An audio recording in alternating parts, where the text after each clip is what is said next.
Assalamualaikum warahmatullahi wabarakatuh. Pada kesempatan kali ini saya akan menjelaskan tentang sarapan dalam mata kuliah promosi gizi pada tingkat keluarga. Sebelumnya perkenalkan, kami dari kelompok 9 yang beranggotakan Bella Priani, Delima Tela Sufa, Bella Yuspriani, Nur Fauziah, dan Nandita Swastika. Sebelumnya saya akan menjelaskan tentang apa sih sarapan itu. Jadi, sarapan merupakan makan pagi yang bertujuan untuk mencukupi kebutuhan nutrisi dan juga energi yang didapatkan dari makanan yang kita konsumsi. Kenapa kita perlu sarapan? Karena sarapan sangat penting untuk memulai aktivitas setiap harinya. Karena jika kita tidak sarapan dapat berdampak pada kesehatan tubuh dalam jangka yang panjang.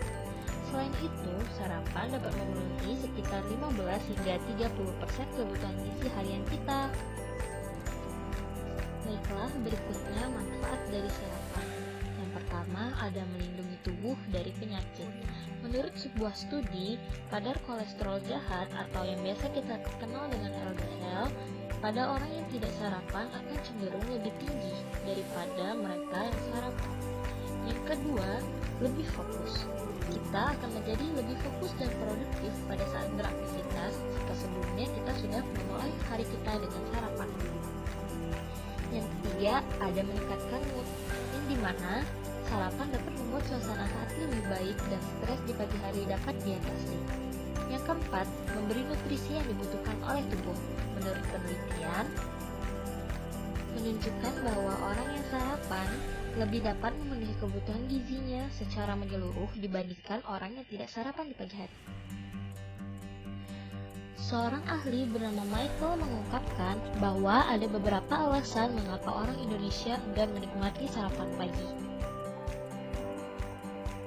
Alasan yang pertama adalah karena tidak adanya waktu. Sebenarnya hal tersebut tidak bisa dijadikan alasan, karena kita tetap dapat sarapan dengan cara menyiapkan bahan makanan yang akan dibuat untuk sarapan di malam hari. Jadi, pada saat pagi hari kita dapat langsung memasaknya dengan praktis.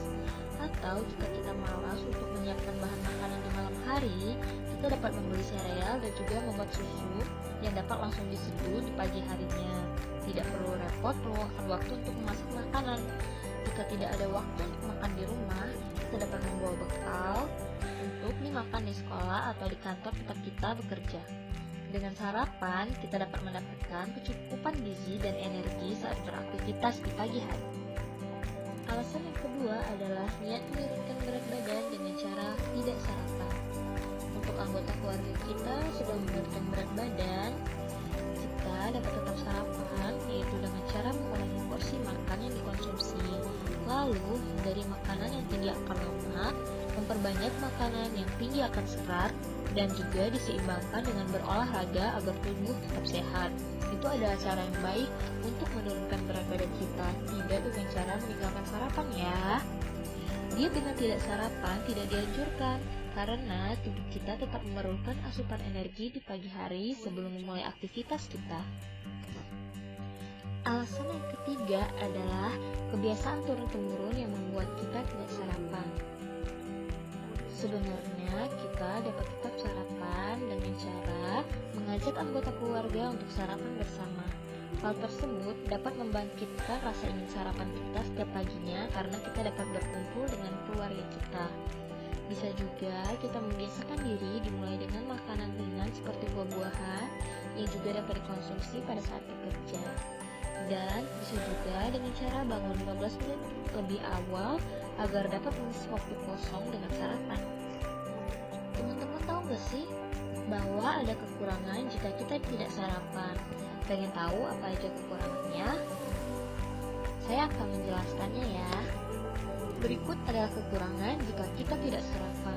Tubuh akan merasa lemas dikarenakan tubuh akan beralih pada pembakaran energi yang tersimpan di dalam otot, yang selama ini kita justru membakar timbunan kalori lemak dalam tubuh.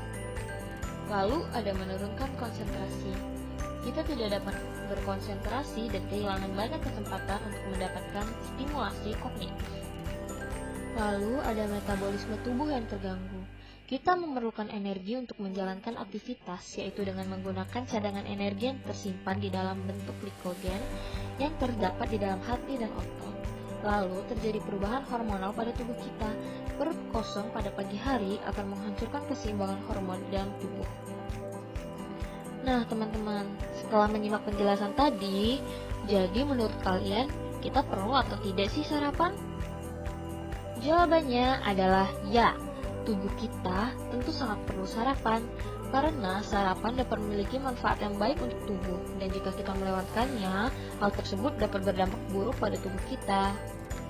Nah teman-teman, kami memiliki saran untuk sarapan pagi kalian loh. Pengen tahu apa aja sarapan yang kami berikan? Nah, kami memiliki 3 saran yang akan diberikan kepada kalian. Yang pertama, menyiapkan menu yang praktis seperti sereal atau oats yang banyak dijual di supermarket dan dapat dimasak dengan cepat. Lalu ada nasi uduk yang dapat kita beli dan ditemukan secara mudah. Lalu yang kedua, ada makanan yang tidak mengandung karbohidrat yang tinggi. Mengapa demikian? Karena makanan yang mengandung karbohidrat yang tinggi dapat menyebabkan rasa kantuk jika dikonsumsi berlebihan. Lalu yang ketiga, ada makanan dengan tinggi protein. Mengapa seperti itu? Karena makanan tinggi protein dapat meningkatkan kerja otak. Sebab protein mengandung asam amino yang berguna untuk menghubungkan sel-sel otak yang akan mengirimkan sinyal dari otak ke seluruh tubuh, sehingga otak dapat bekerja secara optimal. Mungkin itu saja yang dapat saya sampaikan. Lebih dan kurangnya saya memohon maaf. Kepada Allah saya memohon ampun. Semoga ilmu yang saya berikan dapat bermanfaat untuk kita semua. Wabillahi taufiq wal hidayah. Wassalamualaikum warahmatullahi wabarakatuh.